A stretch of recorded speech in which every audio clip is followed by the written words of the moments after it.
Hello అండి, అందరికీ నమస్తే. Welcome back to our channel Sai stocks 29.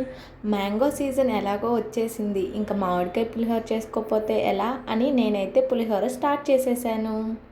మామిడికాయ పులిహోర ఎలా తయారు చేసుకోవాలో ఈ వీడియోలో చూద్దాం. నేను ఒక గ్లాస్ బియ్యానికి 3 మ్యాంగోస్ తీసుకున్నాను. అవి కూడా చిన్నగా ఉన్నాయి. అలానే ఇవి పులుపు కూడా తక్కువగా ఉన్నాయని నేను 3 మామిడికాయలు తీసుకున్నాను. వాటిని శుభ్రంగా వాష్ చేసి పైన ముక్కు దగ్గర కట్ చేసేసి నేను వాటిని తురుము పట్టుకున్నాను. మామిడికాయ తురుములో తగినంత ఉప్పు వేసుకొని కలుపుకొని పక్కన పెట్టుకోవాలి. తాలింపు కోసం మనం తాలింపు దినుసులు కరివేపాకు, ఎండుమిర్చి, పచ్చిమిర్చి, కొత్తిమీర, జీడిపప్పు, వేరుశనగపప్పు తీసుకొని పక్కన పెట్టుకున్నాను.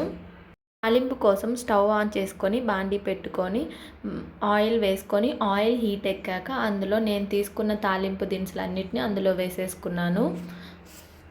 తాలింపు కొంచెం ఎర్రగా వేగాక నేను అందులోనే కొంచెం తగినంత ఉప్పు వేసుకున్నాను. ఇందాక కొంచెమే వేసుకున్నాను కాబట్టి ఇందులో కొంచెం వేసుకున్నాను.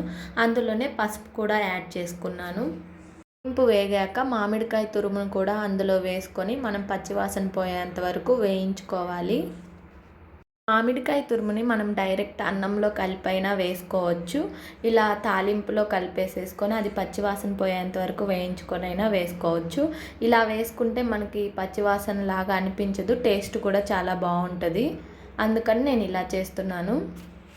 మామిడికాయ తురుము మంచిగా వేగి నూనె పైకి తేలేంత వరకు వేయించుకోవాలి.